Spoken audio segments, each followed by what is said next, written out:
সবাইকে সুমনস গ্রামার ওয়ার্ল্ডের পক্ষ থেকে আরও একবার স্বাগত জানিয়ে আজকের ভিডিওটি শুরু করছি। তো আজকের ভিডিও টপিক হলো গতবার সর্বনিম্ন কত মার্ক পেয়ে চাকরি পেয়েছিল বা এবছর সর্বনিম্ন কত মার্ক পেয়ে চাকরি পেতে পারে সেই ব্যাপারটি নিয়ে। তো আমার অনেক ভিউয়ার আমার পূর্ব ভিডিওগুলোতে কমেন্ট করেছেন, আমার কাছে জানতে চেয়েছেন যে ভাইয়া যদি সুনির্দিষ্ট কোনো তথ্য দিতে পারতেন যে গতবার মেধাক্রম বা কত মার্ক পেয়ে চাকরি পেয়েছে বা এবার সর্বনিম্ন কত মার্ক পেয়ে চাকরি পেতে পারে, তো সেই বিষয়টি নিয়ে।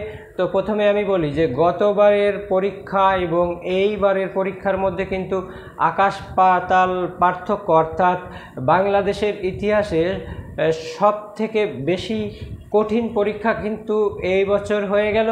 তো প্রথম ধাপের পরীক্ষাটাও কিন্তু যথেষ্ট কঠিন হয়েছে, দ্বিতীয় ধাপের পরীক্ষা তার থেকেও বেশি কঠিন হয়েছে।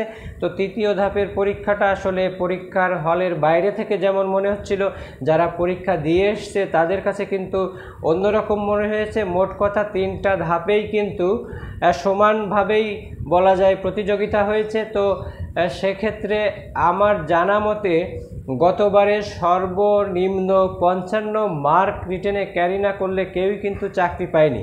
তো আমার যশোর জেলার মনিরামপুরের একটা ভাই, তার সাথে আমার কথা হলো, তো সে গতবার কিন্তু 60% প্লাস মার্ক পেয়েও সে কিন্তু চাকরি পায়নি।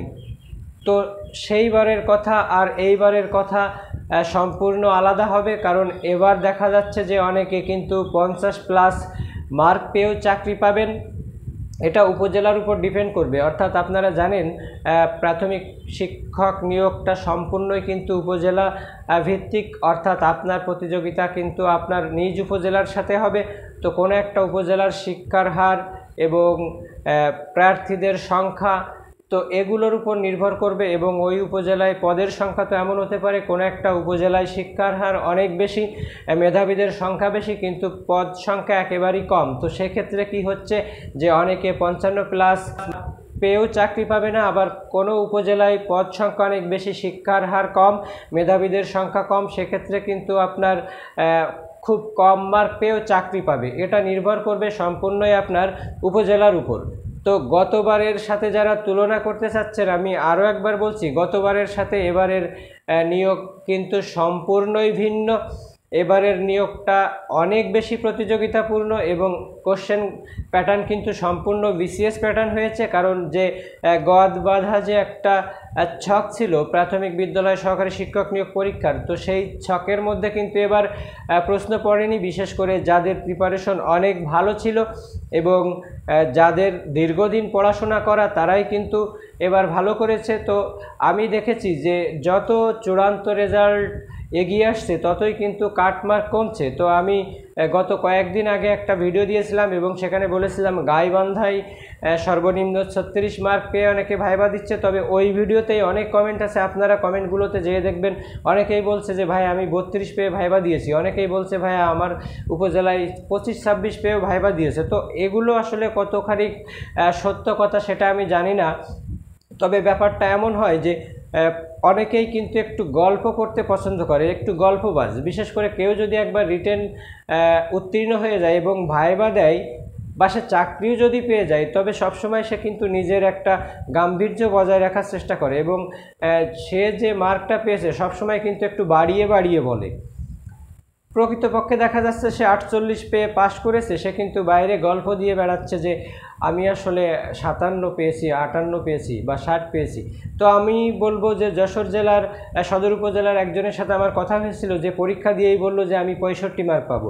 তো তারপর আমি তো ধরে নিয়েছিলাম যে সে ভাইবা দিচ্ছে। পরে বেশ কিছুদিন পরে আমি যখন শুনলাম যে ওর নাকি রেজাল্টই আসেনি, তো ওর রেজাল্ট না আসার কারণটা এমন হতে পারে হয়তো এমআর ফিল আপে ভুল করছিল।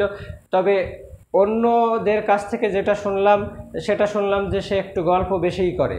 তো এই ছেলে যদি 65 মার্ক যে গল্প করলো, এ যদি সত্যি সত্যিই 47 পেয়েও পাশ করতো, সে কিন্তু ঠিকই মানুষের কাছে 65 পেয়েছি এভাবে গল্প দিয়ে যেত। তো আমি বলবো যে আপনারা খেয়াল করেন যে প্রথম ধাপের পরীক্ষায় 65 প্লাস মার্ক সর্বোচ্চ কোনো একটা উপজেলায় 10 থেকে 11 জনের বেশি কিন্তু পাবে না।